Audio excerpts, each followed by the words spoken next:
नमो नारायण।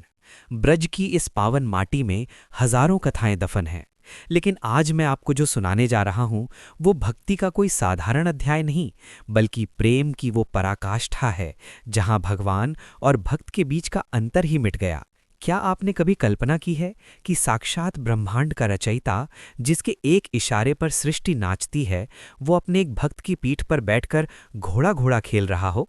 या फिर किसी भक्त में इतना साहस रहा हो कि उसने स्वयं भगवान को पकड़कर पानी के कुंड में धक्का दे दिया हो? सुनने में ये बातें शायद किसी कल्पना जैसी लगें, लेकिन श्रीनाथ जी के मंदिर की दीवारों ने इस अलौकिक सत्य को अपनी आंखों से देखा है।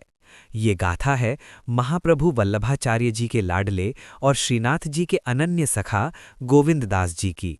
गोविंद दास के लिए ठाकुर जी कोई पत्थर की प्रतिमा या केवल पूजनीय ईश्वर नहीं थे, बल्कि वे उनके सखा थे, उनके हमजोली थे और उनके प्राणों के आधार थे। एक ऐसा रिश्ता जिसमें कोई भय नहीं था, कोई औपचारिकता नहीं थी, था तो बस एक अटूट अधिकार। आज के इस विशेष सफर में हम उस दिव्य लीला के साक्षी बनेंगे जो हमें सिखाती है कि ईश्वर मंदिर की भव्यता या सोने चांदी के गहनों में नहीं, बल्कि मन की सरलता और निश्चल प्रेम में बसता है। हम उस यात्रा पर चलेंगे जहां हम देखेंगे कि कैसे ठाकुर जी ने एक निर्धन भक्त के कंधे पर सवारी की, कैसे उन्होंने चोरी छिपे दाल बाटी का स्वाद चखा और अंत में भक्त के उसी अनन्य अधिकार ने उन्हें पानी में डुबकी लगाने पर मजबूर कर दिया। अगर आप भी उस ईश्वर की तलाश में हैं जो नियमों से नहीं बल्कि भावनाओं से मिलता है, तो आज की ये कथा सीधे आपके हृदय में उतर जाएगी। तो चलिए बिना किसी देरी के डूब जाते हैं ब्रज के उस रसमय सागर में जहां साक्षात पूर्ण ब्रह्म और उनके परम भक्त गोविंद दास की नटखट और भावुक लीलाएं आज भी जीवित हैं और भक्त के विश्वास को एक नई उड़ान देती हैं। श्रीनाथ जी के मंदिर में जब भक्ति की गूंज उठती थी, तब गोविंद दास जी और ठाकुर जी के बीच का संबंध सांसारिक नियमों से परे था। मंदिर के भीतर जब गोसाई जी पूरी एकाग्रता से ठाकुर जी का श्रृंगार करते, तो ठाकुर जी शरारतवश नीचे से मोती उठाकर गोविंद दास के सिर पर मारते, और जब गोविंद दास पलटकर मोती मारते तो वो अक्सर गोसाई जी को लग जाता, जिस पर गोविंद दास बड़ी मासूमियत से ठाकुर जी की ही शिकायत कर देते थे कि आपका लाला बहुत उधम मचाता है। एक बार दोपहर के समय जब मंदिर के कपाट बंद थे, ठाकुर जी अचानक प्रकट हुए और अपनी कमर पर फेंटा कसते हुए बोले कि आज तू मेरा घोड़ा बनेगा और मैं सवारी करूंगा। गोविंद दास जी तुरंत झुककर घोड़ा बन गए और ठाकुर जी उनकी चोटियों को लगाम की तरह पकड़कर उन्हें पूरे परिसर में दौड़ाने लगे। इसी बीच गोविंद दास को लघुशंका की तीव्र इच्छा हुई, पर ठाकुर जी ने हठ पकड़ लिया कि घोड़ा कभी अपने सवार को बीच रास्ते में नहीं उतारता, तू जो करना है यहीं कर ले।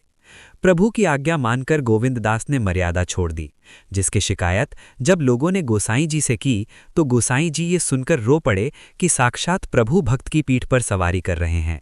लीला आगे बढ़ी जब ठाकुर जी ने जिद की कि उन्हें मंदिर का 56 भोग नहीं बल्कि गोविंद दास की कुटिया में कंडा की आग पर बनी दाल बाटी खानी है। मंदिर से कुटिया जाते समय ठाकुर जी ने एक निर्धन सफाई कर्मचारी पर कृपा करने के लिए पैर में कांटा लगने का अभिनय किया। उस भक्त ने जब ठाकुर जी के कोमल चरणों को अपनी गोद में लिया और अपने मुख से कांटा निकाला तो उसे साक्षात नारायण के दर्शन हो गए। ठाकुर जी यही नहीं रुके, वे उस भक्त के कंधों पर बैठकर गोविंद दास की कुटिया तक पहुंचे। वहां गोविंद दास ने बड़े प्रेम से बाटियां बनाई थीं, जिन्हें ठाकुर जी बड़े चाव से खा रहे थे और साथ ही साथ एक एक बाटी अपनी जेब में भी भर रहे थे ताकि बाहर खड़े उस गरीब भक्त को दे सकें। गोविंद दास चकित थे कि आज ठाकुर जी की भूख इतनी कैसे बढ़ गई, पर वे प्रभु की छिपी करुणा को नहीं देख पा रहे थे। भोजन के बाद जब आचमन की बारी आई तो गोविंद दास को लगा कि ठाकुर जी आज बहुत अमर्यादित हो गए हैं, क्योंकि उन्होंने बाहर का भोजन किया और उस भक्त का स्पर्श किया जिसे समाज अछूत मानता था। अपने आराध्य को शुद्ध करने के भाव से जैसे ही ठाकुर जी गोविंद कुंड के किनारे बैठे, गोविंद दास ने पीछे से एक जोरदार धक्का दिया और साक्षात पूर्ण ब्रह्म को सिर से पैर तक पानी में डुबो दिया। ठाकुर जी पानी से लथपथ होकर बाहर निकले और कांपते हुए क्रोध का नाटक करने लगे कि मैं गोसाई जी से तेरी शिकायत करूंगा। तब गोविंद दास में खिलखिलाकर कहा कि शिकायत जरूर करना, पर मैं भी सबको बता दूंगा कि मंदिर में मर्यादा का ढोंग करने वाले प्रभु बाहर किनके कंधों पर चढ़कर घूमते हैं। ये सुनकर ठाकुर जी भी मुस्कुरा दिए, क्योंकि वे केवल प्रेम के भूखे थे। गोविंद दास जी और ठाकुर जी के बीच की वो धक्का देने वाली लीला यहीं समाप्त नहीं हुई, बल्कि इसके आगे की कथा और भी अधिक रसमय और भावुक है। जब गोविंद दास जी ने ठाकुर जी को पानी में धकेल दिया और दोनों के बीच वो मीठी तकरार हुई, तब ठाकुर जी भीगे हुए वस्त्रों में ही मुस्कुराते हुए वापस मंदिर की ओर चल दिए। रास्ते में उन्होंने अपनी जेब से वही बाटी निकाली जो उन्होंने गोविंद दास की नज़रें बचाकर छिपा ली थी, और बड़े प्रेम से उस गरीब सफाई कर्मचारी भक्त को दी जो अब भी वही खड़ा प्रभु की प्रतीक्षा कर रहा था। उस भक्त के लिए वो बाटी केवल भोजन नहीं बल्कि साक्षात महाप्रसाद थी, जिसे पाकर उसका पूरा जीवन धन्य हो गया। इधर मंदिर पहुंचकर ठाकुर जी ने अपनी लीला का एक नया अध्याय शुरू किया। शाम की आरती के समय जब गोसाई विट्ठल नाथ जी मंदिर के भीतर पहुंचे तो उन्होंने देखा कि ठाकुर जी के श्री विग्रह से जल की बूंदें टपक रही हैं और उनके वस्त्र थोड़े गीले हैं। गोसाई जी घबरा गए और सोचने लगे कि क्या मंदिर की छत से पानी टपक रहा है, लेकिन आकाश तो साफ था। तभी उन्हें वो शिकायत याद आई जो गोविंद दास के बारे में की गई थी। उन्होंने तुरंत गोविंद दास को बुलाया और पूछा, गोविंदा, आज ठाकुर जी के वस्त्र गीले क्यों हैं? क्या तुम जानते हो? गोविंद दास जी जो अब भी अपनी उसी मस्ती में थे, उन्होंने हंसकर कहा, महाराज, आपके लाला बहुत ढीठ हो गए हैं। आज ये चोरी छिपे बाहर दाल बाटी खाने गए थे और मर्यादा का उल्लंघन कर रहे थे, इसलिए मैंने इन्हें कुंड में डुबकी लगवाकर शुद्ध कर दिया। ये सुनकर मंदिर में उपस्थित सभी लोग संद रह गए, लेकिन गोसाई जी की आंखों से प्रेमाश्रुओं की धारा बह निकली। उन्हें समझ आ गया कि गोविंद दास और ठाकुर जी का संबंध उस ऊंचाई पर पहुंच गया है जहां कोई विधि विधान काम नहीं करता। उसी रात ठाकुर जी ने गोसाई जी को स्वप्न में दर्शन दिए और कहा, हे गोसाई, गोविंद दास मुझे जिस अधिकार से डांटता है या धक्का देता है, वो सुख मुझे करोड़ों भक्तों की स्तुति में भी नहीं मिलता। वो मुझे भगवान नहीं, अपना सखा मानता है, और मैं भी उसके प्रेम के वश में होकर अपनी सारी ईश्वरीय सत्ता भूल जाता हूँ। अगले दिन से मंदिर में एक नई परंपरा का अनुभव होने लगा। अब जब भी गोविंद दास पद गाते, ठाकुर जी केवल मोती ही नहीं मारते थे, बल्कि कभी कभी उनके कानों में अपनी बांसुरी की तान भी सुना देते थे। एक बार तो हद ही हो गई, जब कड़ाके की ठंड पड़ रही थी और गोविंद दास के पास ओढ़ने के लिए ढंग का कंबल नहीं था।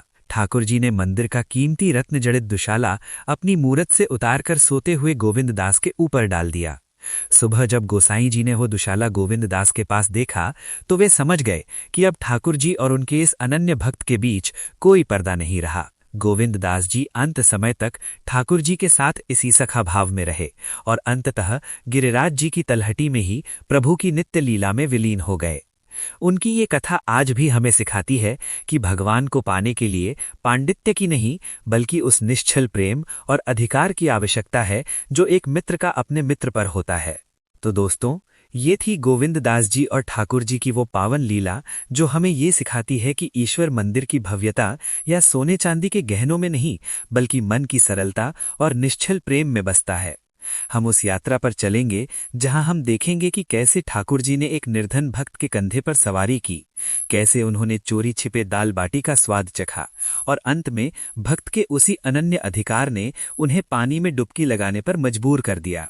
अगर आप भी उस ईश्वर की तलाश में हैं जो नियमों से नहीं बल्कि भावनाओं से मिलता है, तो आज की ये कथा सीधे आपके हृदय में उतर जाएगी। तो चलिए, बिना किसी देरी के डूब जाते हैं ब्रज के उस रसमय सागर में जहां साक्षात पूर्ण ब्रह्म और उनके परम भक्त गोविंद दास की नटखट और भावुक लीलाएं आज भी जीवित हैं और भक्त के विश्वास को एक नई उड़ान देती हैं। उम्मीद है कि श्रीनाथ जी और उनके इस अनन्य भक्त की दिव्य गाथा आपके हृदय को छू गई होगी और आपके भीतर भी भक्ति का एक नया दीपक जलाएगी। अगर आपको ये कथा पसंद आई हो तो इसे अपने प्रियजनों के साथ साझा जरूर करें ताकि प्रेम और विश्वास का ये संदेश घर घर तक पहुंच सके। कमेंट्स में जय श्री कृष्णा या जय श्रीनाथ जी लिखकर अपनी हाजिरी जरूर लगाएं और हमें बताएं कि इस कहानी के किस हिस्से ने आपके दिल को सबसे ज्यादा छुआ। ऐसे ही और भी रसमय और प्रेरणादायक आध्यात्मिक सफर पर साथ चलने के लिए हमारे साथ जुड़े रहें। मिलते हैं आपसे अगली किसी ऐसी ही दिव्य कथा के साथ। तब तक के लिए अपना ख्याल रखें और प्रेम से कहते रहें, राधे राधे।